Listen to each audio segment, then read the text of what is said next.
After 3 years of growing blueberries in containers, I can confidently say that they are easy to grow. I haven't protected these plants, I haven't put any special fertilizers or special amendments, no sprays, no shade, no covers.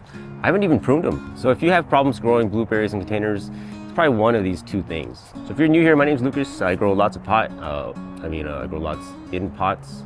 All right, so the first one is probably your potting soil. Blueberries are known to need an acidic soil, and that's going to be peat moss and pine bark is what's normally recommended. So according to this guide I found from the University of Florida, they're recommending the pH around 4 to 5. If you have a rabbit eye variety, they're recommending the pH to be around the 4.5 to 5.2 range. So to be honest with you, I've never measured pH before during my whole time growing plants. I've never been concerned about pH, except for when it comes to blueberries, only because they say blueberries need an acidic soil. The potting mix I use is composed of 1/3 peat moss, and I grow all my plants in it. I don't really mix it up for any type of plant. I have like figs, jujubes, lychees, mulberries, guava. Everything is all the same. Even some things like strawberries. I even have a young May that's been grown in the same potting mix. So this soil is something we get locally in nursery in Southern California. It's called Top Pot. It's made of pumice, peat moss, perlite, sand, and charcoal. So I understand this is a soil that most people can't get. And you can make a simple soil like this with just half peat moss and half pumice.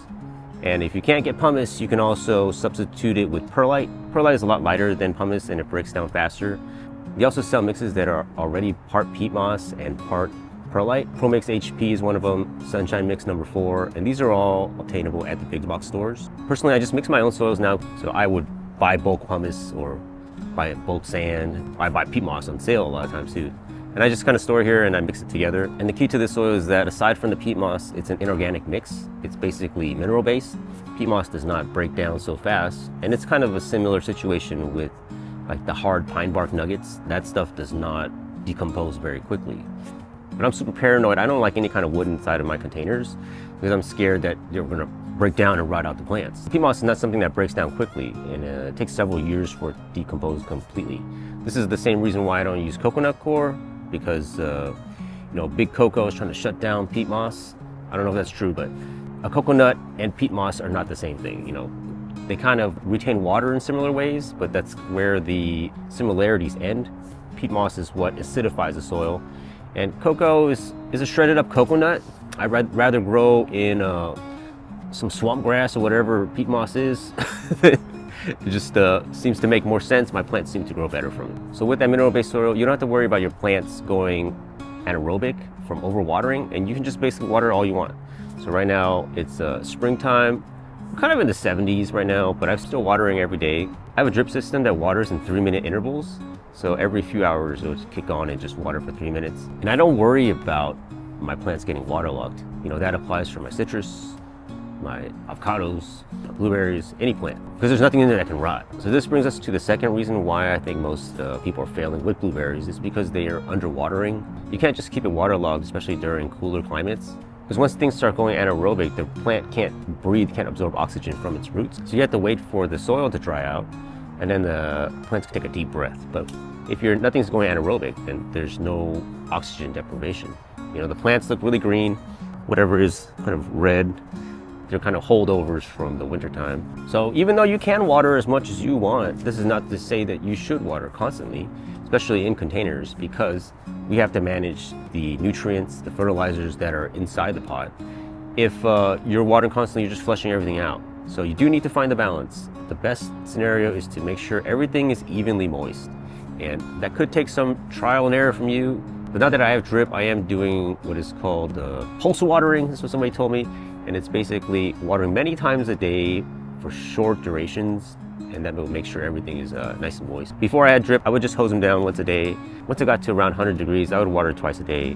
It did get to 110, and I watered 3 times a day, but blueberries don't use as much water as, say, a fig or a jujube. Those things just drink up water constantly. If you do happen to let it dry out to a point where it's damaging to the plant, it could take about a year for it to bounce back and recover. If you just have a small one, it might be best just to start over, because you're wasting a year anyway. So I'd like to buy my plants small like this. The cheaper, the better.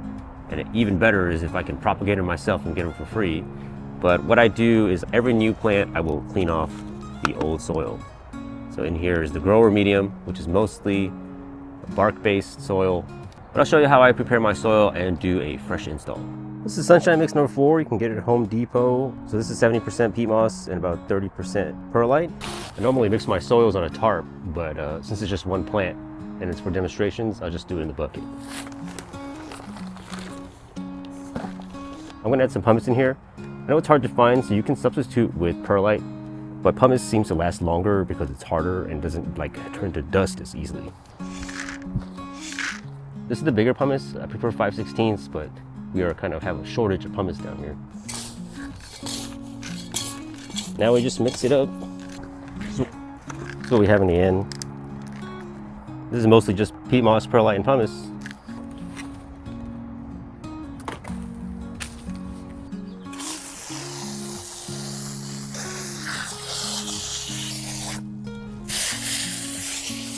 Most of the soil is wood chips like this.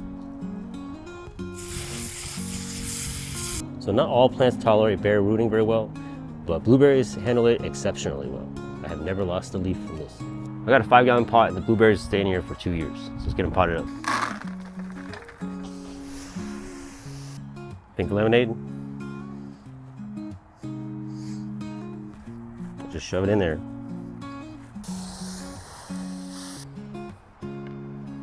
All right, so this guy's all set up.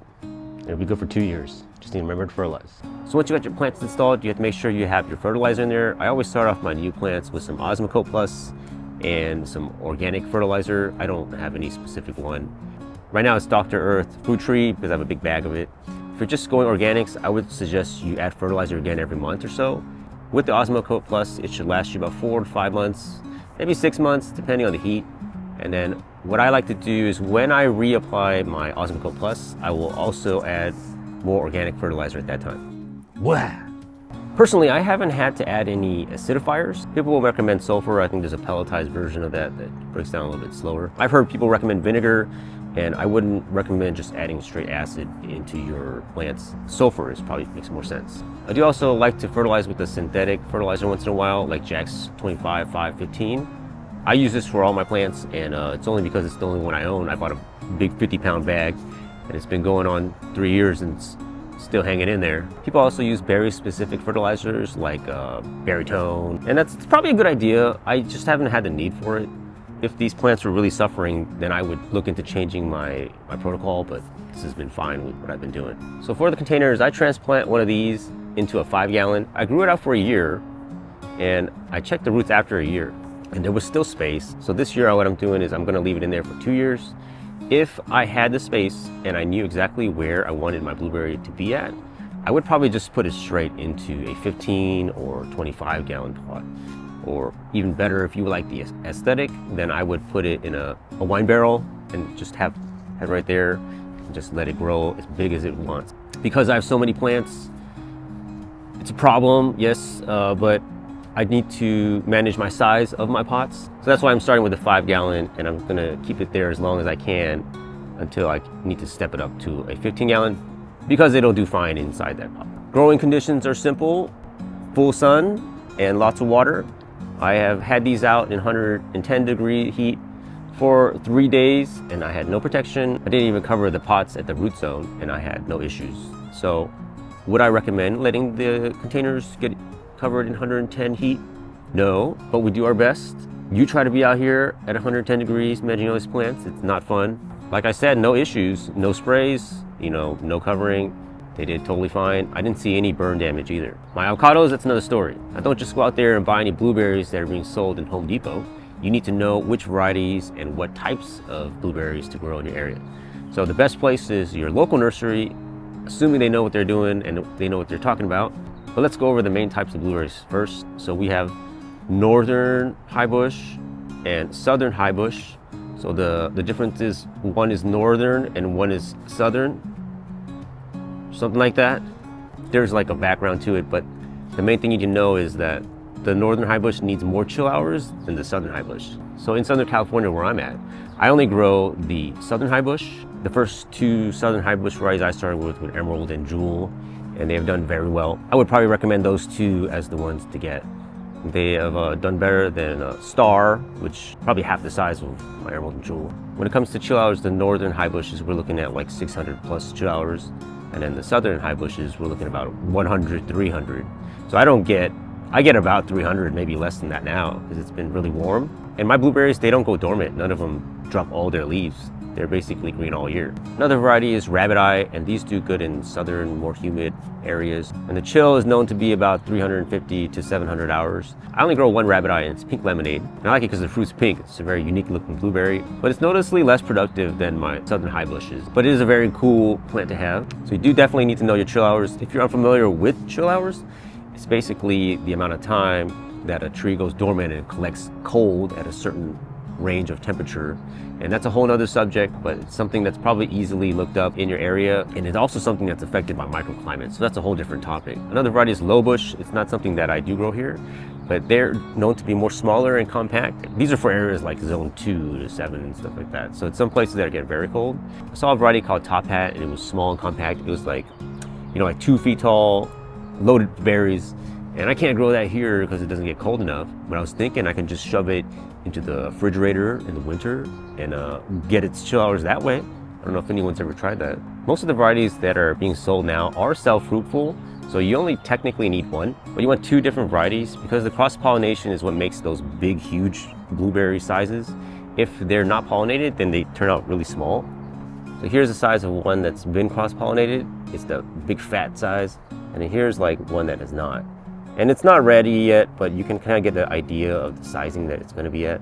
They're just much smaller if they're not pollinated. So definitely get 2. Don't buy the same ones. When I was at the nursery buying my original ones, that's what they told me. And I went ahead and I bought 2 of each. And then they're like, what the hell are you doing? And I'm like, oh, I'm buying it for my friend.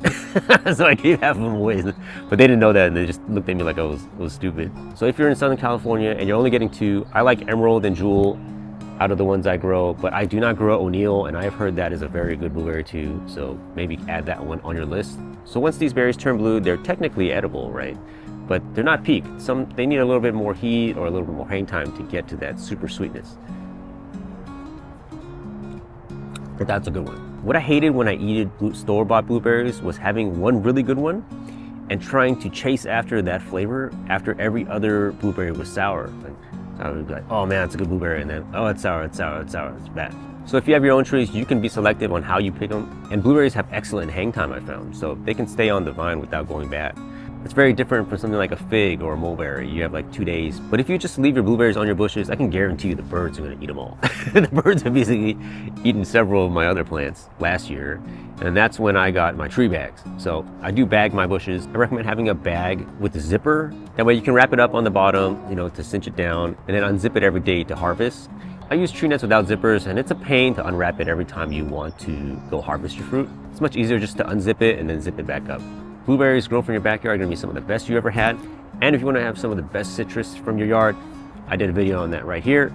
And if you wanna grow avocados in your backyard, that's something you can see right here.